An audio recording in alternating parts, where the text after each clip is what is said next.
Think you know what being positive looks like? Think again. The face of HIV is the human face. Before anything happens between the two of us, if anything does even happen, if we're going in that direction, I just want to let you know something up front. I'm HIV positive. And the youth infection rate is on the rise. The most rapidly increasing rate of HIV cases is seen among 13 to 24 years old. Coming out that you're gay, and then also I've come out to my parents that I'm HIV positive. Thinking about coming out as gay was like a walk in the park. Everyone that is in my life knows, except my mother. Positive youth, facing uncertainty. I never can predict how someone's going to react. The things people would say about HIV and Aboriginal people, and things that people would say about my mom. I was very confused. Facing fears. Am I going to die? HIV equals AIDS and AIDS equals death. That's the paradigm that still exists. I'm most afraid of him getting sick. It's very hard for the general public to grasp that this is now a chronic disease. Facing stigma. The whole stigma of HIV is really the stigma of sexuality, the stigma of difference, the stigma of socioeconomic status. There is a stigma in the African American community. No one wants to talk about it. No one wants to identify with it. Who is going to love me now? Dating has become a struggle. My loneliness is really eating me alive. Being in a relationship where I'm positive and he's negative kind of complicates things. A few of my close friends said that I was stupid for being in this relationship. My HIV positive boyfriend was one of the best things that has happened to me. You should be able to be with who you want to be with and love who you want to love, regardless of their HIV status. And courageously living in hope. It's not going to stop me from doing what I want and how I want to live. There's a lot of great people out there, a lot of really understanding, loving people. There's no point of acting like life is over. It's still beginning. I'm only 24.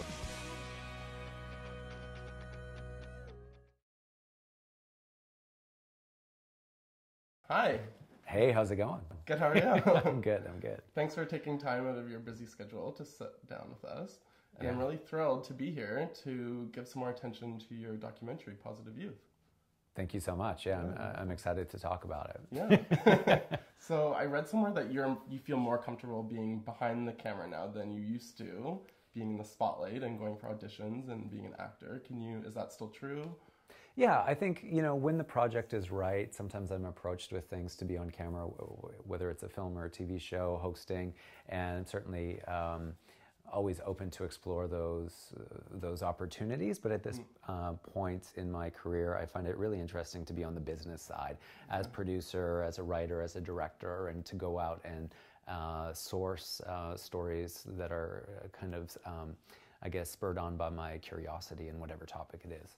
Cool. And so what was the definitive turning point, do you think? Was it just you were kind of tired of the acting, or like you said, what was?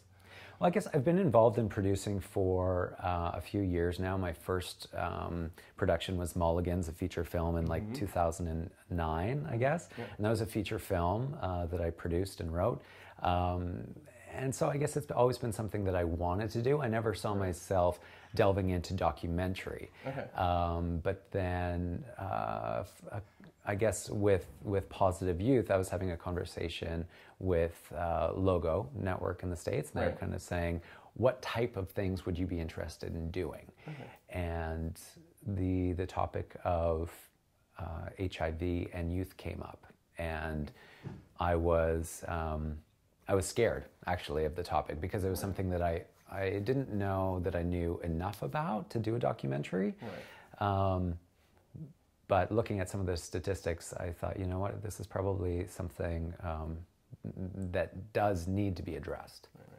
And so this was your first documentary, like you said. And so why specifically, I guess you said they said something about HIV, but why specifically youth and not older generation, or why did you focus on youth?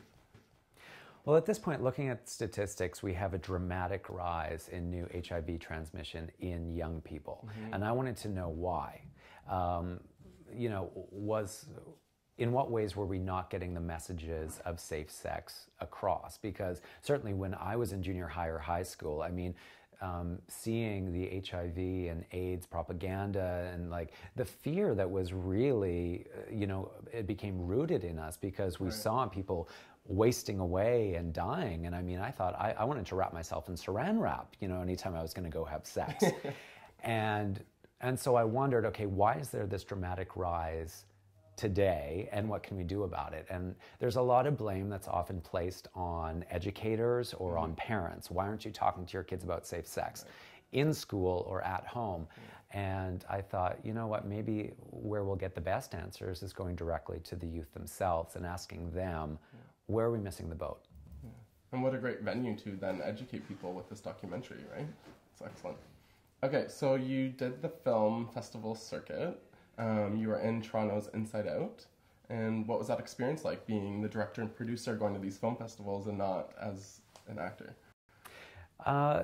It's always exciting to go to the film festivals and do that circuit and share a piece of work, something that, you know, you've had a piece in creating, because I think I view film as a very collaborative effort. You know, you take one piece away, whether it's the editor, cinematographer, the subjects, whatever, and it's not the same. So, but yeah, it was exciting to get out there. I've also done some educational tours with the film, and that's been fascinating, to do tours of junior highs and high schools and talk to them about safe sex, talking to them about, you know, where they may be at risk for STIs, HIV, and what's... Are those schools open to having you come in and play this film? Or is it Yeah, absolutely. So far, I mean, I've done a tour around Saskatchewan, which is the province where I'm from, and I was alarmed to learn, for example, that our new transmission rate in Saskatchewan is nearly double the national average. Wow. And I mean, when I think of Saskatchewan, I do not think of a bunch of, you know, like at-risk activity, but and it's populations or segments of population that we don't necessarily think of or equate with HIV and AIDS historically. It is young women, it is, you know, certain ethnic groups, and I think for a lot of people, when they think of HIV and AIDS, we equate that with white gay men. Right, which is no longer the case. It's absolutely no longer the case. I mean, HIV is a chronic human illness that can be manageable. And I mean, the message that we really want to get out there is prevention, number one, get tested, and treatment now, because I mean, the whole new push is treatment as prevention, which might sound a little bit funny. Like, what does treatment as prevention mean? But essentially, it's just that we are looking to detect new transmissions as early as possible and to encourage those people to get on treatment as soon as possible, because then we can get you know, many people down to a non-transmissible level and non-detectable levels of the virus. So Whoopi Goldberg and Elton John have both seen your film and had lots of positive commentary to say about it, so that must have been exciting.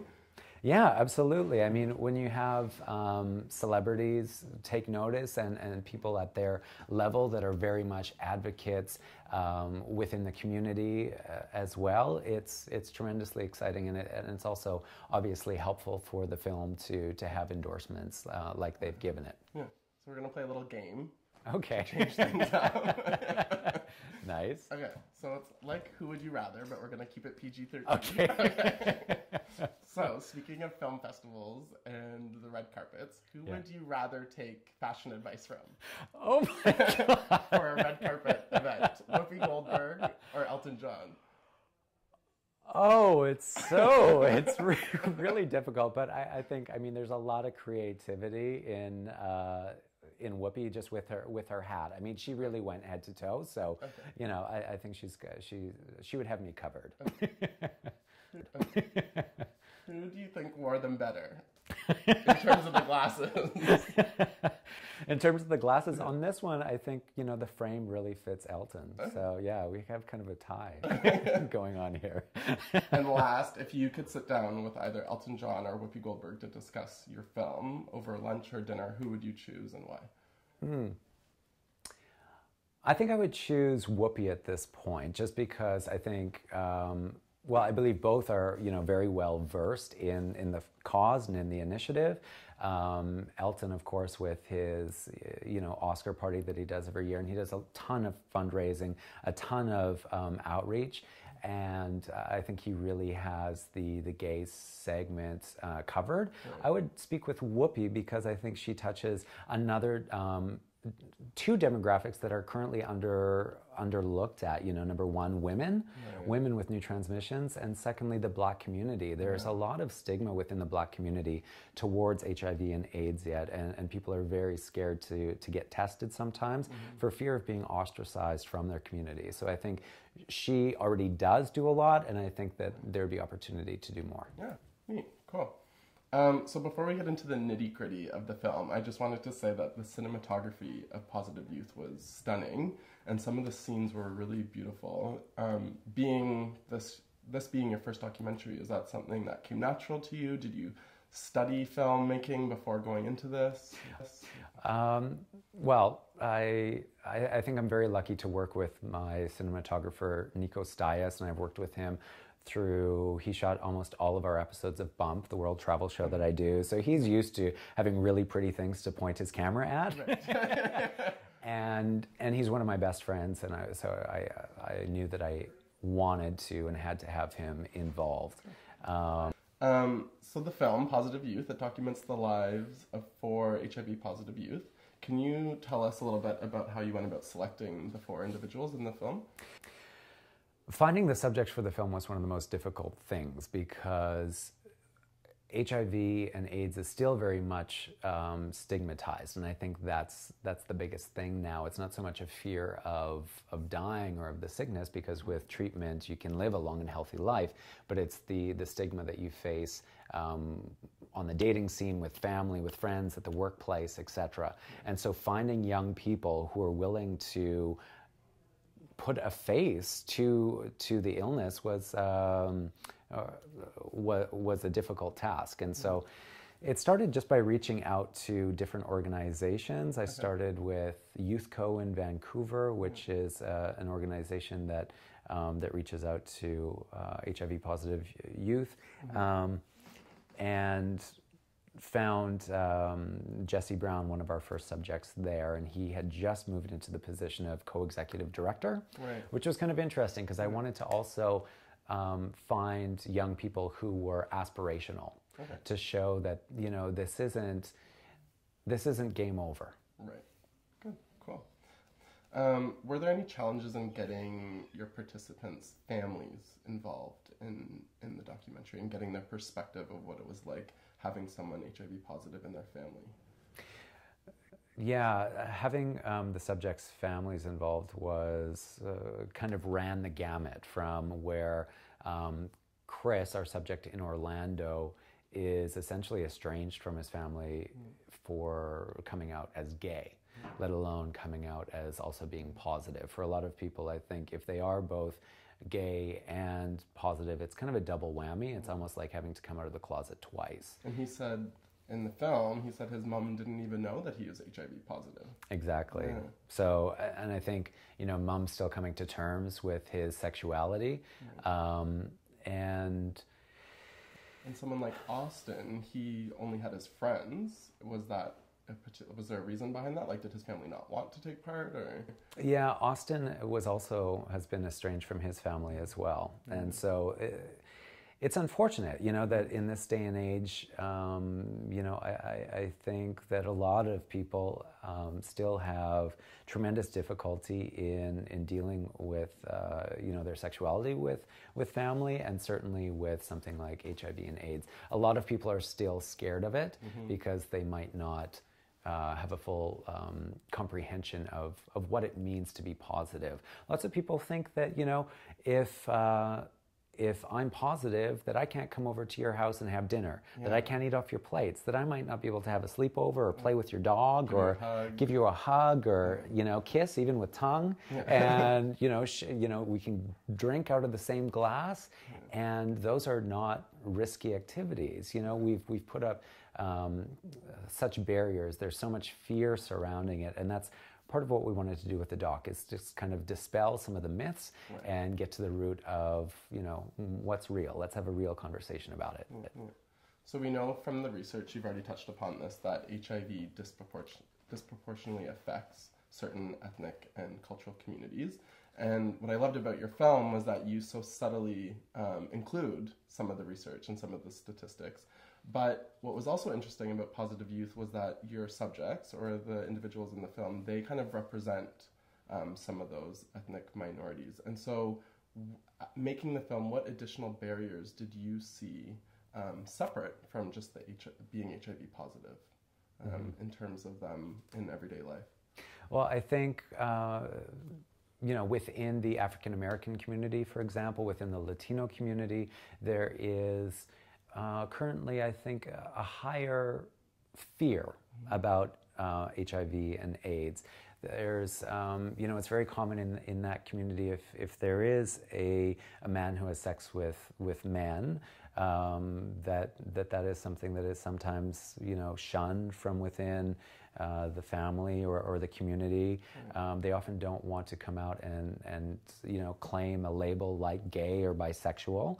And so you have a lot of guys that are sometimes living on the down low and not always protecting themselves, you know, in their kind of extramarital or extra relationship activities, and then bringing it home to the family.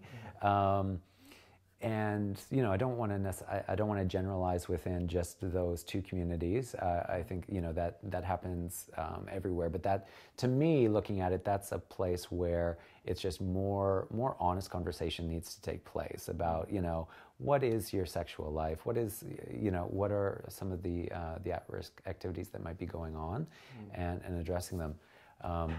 Also within the First Nations community, like I mentioned, the province I come from, Saskatchewan, we have a disproportionate amount of new transmissions within our First Nations community. And again, I think it's because sometimes on the reserves, for example, at the you know, at the health care station, or the tribe office, it might be your mother or your aunt or a cousin who's working there. You don't necessarily want to go and ask for an HIV test, or you don't want to ask for full panel STI testing. No, and you might not have a vehicle to get into town that's half an hour away, and it might not be as simple as a rapid test like we might be able to get in Toronto or Vancouver, where you can know in 10 minutes or 15 minutes if you're positive or not. You might be having to wait a week, a month, and schedule a second appointment with your GP in town. Those are a lot of barriers that get put in place for especially a young person to take responsibility of their own health. And so sometimes it just doesn't happen. Cool. So what I found most fascinating about this documentary was the theme of relationships, and I felt like it was nicely threaded throughout the documentary. And in particularly, I really liked or admired the relationship that Rekia had with her mother. So what did you see in terms of relationships, and how was that something you did on purpose, or did that just come about? Well, I think that is the one dynamic that makes us human, is our relationships and how we relate to each other as friends, as lovers, as family members.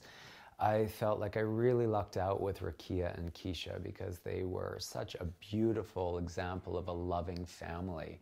And Owen, the little boy who's in the film, and there was so much love there. It was palpable.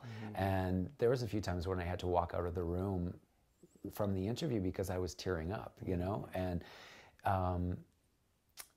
I was very absolutely moved by the amount of support and love. And this is a family where, you know what, from a lot of people's standpoints, they don't have a lot of material wealth in the world. And yet they're the ones that, as we're walking around the community in Victoria, you know, they're digging out of their pocket to give change to the people on the street. You know, Rekia's doing a coat drive in the winter for people in town. They're both doing a lot of women's outreach, HIV AIDS education within their community. And I look and I go, okay, that's real wealth. And that's like such a beautiful giving spirit that they have and they foster within their family and within the community. So moving away from their relationship and more specifically to Jesse and Austin, they both speak about their relationships with their partners, and they talk about being in serodiscordant relationships. So what was that like, and what can we learn from them? I think, again, there is so much fear within just within the general populace, but certainly within the gay community too, about serodiscordant relationships, or dating somebody who is positive when you might be negative. And I think we see this on the apps like Grindr and Guy Spy and, you know, Fur Hunter or whatever else there are, Scruff, you know. And I mean, people are really out there in saying, you know, negative and I want to stay this way or whatever. And again, I think it speaks to a level of where our education is at. Certainly, before I did this documentary, I would have been a person, and you know, I'm ashamed to say it now, but if we were on a date and you told me you were positive and I'm negative, I would probably give that some serious second thought. Right. Now, on the other side of this documentary and having spent, you know, time educating myself, now I realize, you know what, if we are being safe, there's actually very, very low risk. And in some cases, we're probably more aware of our sexual health and our sexual activity, that we're probably going to take more precaution than if you just meet somebody at a bar and you stumble home. Right. So for youth watching your documentary, Positive Youth, or any generation, what is the most important take-home message that you hope to get across?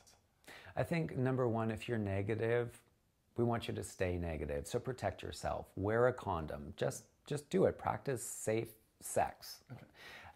And secondly, if you're positive, this is not game over. You can live a long and healthy life working with your doctor on treatment, and so, you know, you can get married, you can have a family, you can have kids, you can have that dream career.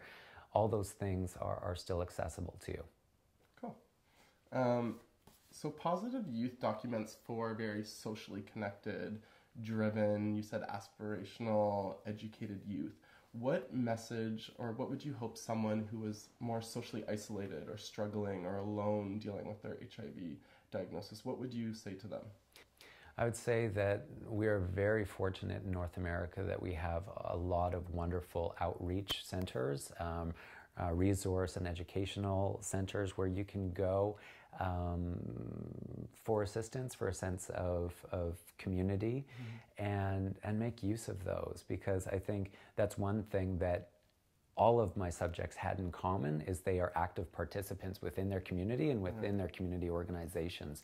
And that's why I think they are strong individuals, and individuals that I would consider examples and leaders. Some of that strength came from, you know, standing on the shoulders of those community organizations. Perfect.